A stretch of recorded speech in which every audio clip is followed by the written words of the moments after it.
You know, sweetheart, when people see me now, walking into that same grand hotel in Manhattan, wearing pearls and carrying a name everyone suddenly respects, they think I've always been this woman. They see the calm in my steps, the confidence in my voice, the way people greet me with smiles and open doors for me. But they don't know what it took to reach here. They don't know that once I used to clean those same floors.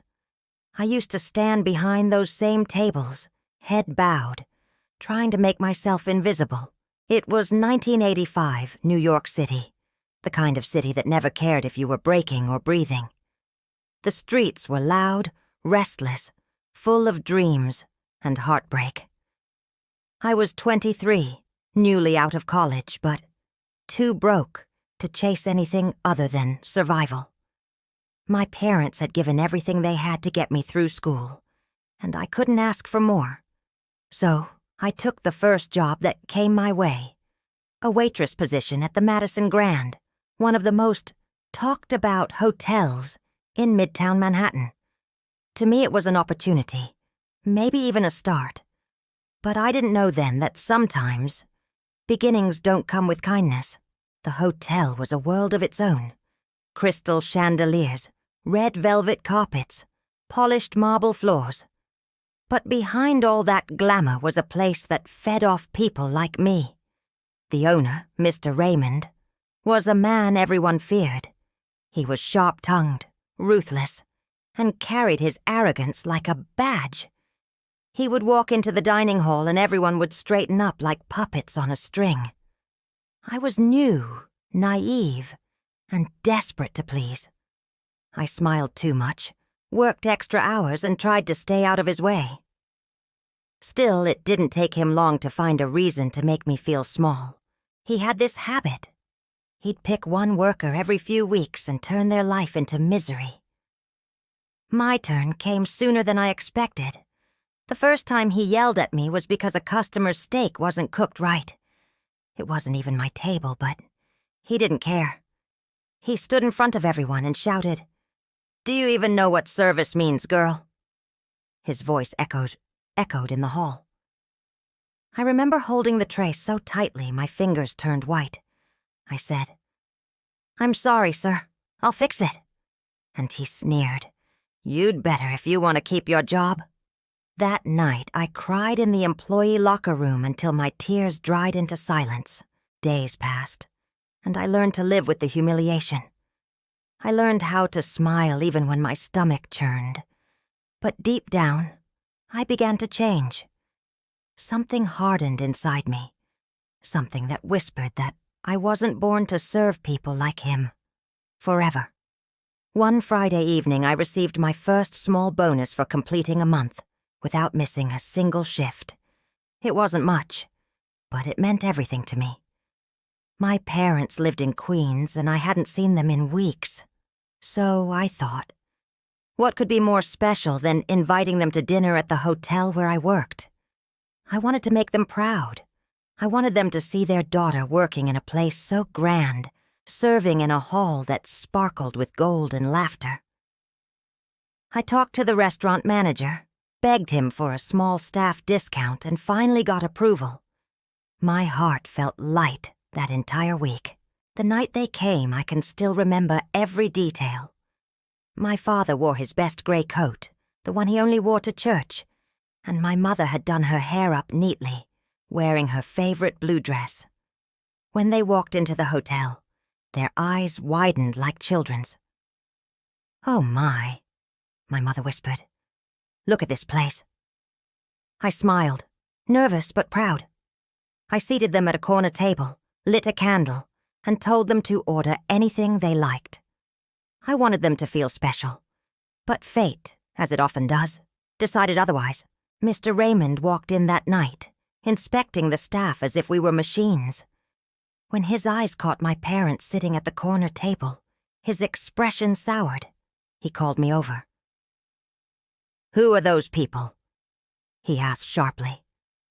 "My parents, sir," I said, trying to sound confident. "I invited them for dinner. I got permission." He looked at me from head to toe, and then at them again. Two simple, kind souls who didn't belong in his world of suits and champagne. He smirked, and I knew trouble had found me again. He walked up to their table, pretending to be polite at first. "Good evening," he said with that fake smile. "I see you're guests of our staff tonight." My father nodded and said, "Yes, sir. Our daughter works here. We're so proud of her." Raymond's face twitched slightly. He leaned closer and said, "Well, I hope you understand this establishment is meant for a certain class of people. We try to maintain a standard." My mother looked confused, not understanding what he meant. My father's smile faded. I wanted to disappear. "Sir, please," I whispered. "They're my parents." He turned to me and hissed, "Take them out, now." I still remember the silence that fell over the room. Other customers were watching. My father stood up slowly, placed his napkin on the table, and said quietly, "We're leaving." My mother touched my hand, whispering, "It's all right, sweetheart." But it wasn't. It was the most humiliating moment of my life. And when I tried to apologize, Raymond said loud enough for everyone to hear, "You're fired. I can't have waitresses bringing their families here as if this is a charity." That night, I walked out of that hotel with my parents by my side. My father didn't speak during the train ride home. My mother held my hand the whole way, her thumb rubbing my skin gently, the way she used to when I was little. I wanted to cry, to scream, but I stayed quiet. I was angry, not just at him, but at myself, for being helpless, for not standing up, for letting him treat them that way. That night, something in me changed forever. The next few years were rough. I worked odd jobs, coffee shops, diners, sometimes 2 at a time. But I had a fire inside me now. I told myself I would never, ever let anyone make me feel that small again. I started reading about business, taking night classes on real estate and finance. I didn't know where it would lead, but I kept pushing. I saved every dollar, learned every trick, and slowly built something of my own.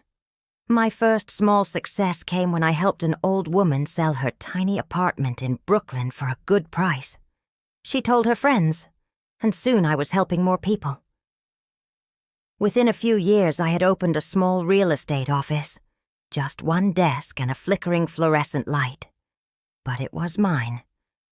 I'd walk past the Madison Grand sometimes, just to remind myself of where I came from.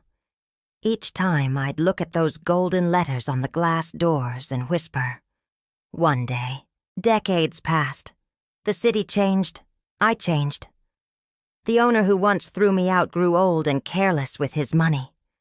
The hotel wasn't doing well anymore. New competitors had risen. The building needed renovation, and investors were pulling out. I heard through a friend in real estate that the Madison Grand was up for sale. I didn't even hesitate. I walked into that same marble lobby, my heels clicking on the floor that I once mopped with trembling hands. The receptionist looked up, polite and unaware of history, and asked, "Do you have an appointment?" I smiled and said, "Yes. Tell Mr. Raymond that Ms. Whitmore is here to see him." When he came out of his office, he didn't recognize me at first. He was older, thinner, but his arrogance hadn't aged a day. "Ms. Whitmore," he said, shaking my hand. "Pleasure to meet you. You're the potential buyer, I presume." I nodded, studying his face. The same face that once looked at my parents like they were dirt. He offered me coffee. I said no, thank you. We sat down, and he began pitching the property, talking about numbers, market value, renovation potential. He had no idea who I was. When the paperwork was finalized, I signed the documents with a steady hand. Then I looked at him and said, "You don't remember me, do you?" He frowned slightly. Should I?" he asked. I leaned forward and said softly, "I used to work here. 1985. You fired me because I brought my parents for dinner." His face froze. I could see the recognition flicker in his eyes, followed by embarrassment. "Ah, well, he began, but I cut him off. "It's all right," I said calmly. "I just wanted to let you know that I own this place now." He tried to laugh it off, but there was no sound left in him. I stood up, extended my hand again, and said, "Thank you for everything, Mr. Raymond. Now please, get out of my property." He was shocked to listen to the same what he said to my parents. I walked out of his office, stood in the same dining hall where I once served tables, and just stood there for a while. The chandeliers still shone, though a little dimmer now. I thought about my parents, how they'd smiled that night, how they'd left quietly so I wouldn't feel worse. I wish they could have seen this moment, but maybe they did, from somewhere above, smiling just like they used to. I didn't fire anyone. I didn't make a scene. Instead, I rebuilt the place. I hired kind staff, paid them well, treated them with respect. I made sure the hotel became a place where no one would ever be humiliated for where they came from. Every Friday evening, we host a family dinner night, discounted for staff and their families. I never tell them why that tradition started. I just watch from a corner table smiling when I see parents walk in proudly, their children serving them with love. You see, my dear, revenge isn't always about making someone suffer. Sometimes it's about proving you didn't break when they tried to crush you. Sometimes it's about standing tall where you once bowed your head. I didn't ruin him. Life did that on its own. I just became everything he said I couldn't be. Years later, when I look at the sign above the hotel entrance, now it says, "The Whitmore Grand," I don't feel anger anymore, just peace. Because I realized that every insult, every humiliation, every sleepless night led me here. That hotel was once my cage, but now it's my crown. So, my darling, whenever you face people who make you feel small, remember this story. Remember that sometimes silence is the best reply, and hard work the sweetest revenge. Never let bitterness poison you. Let it build you. Let it teach you how to rise so high that those who once looked down on you have to lift their heads to see you. And whenever you pass through Madison Avenue, look up at that tall building with the golden letters and think of your grandma, the waitress who once served tables there, now the woman who owns it. Because that's not just my story, my love. That's our legacy.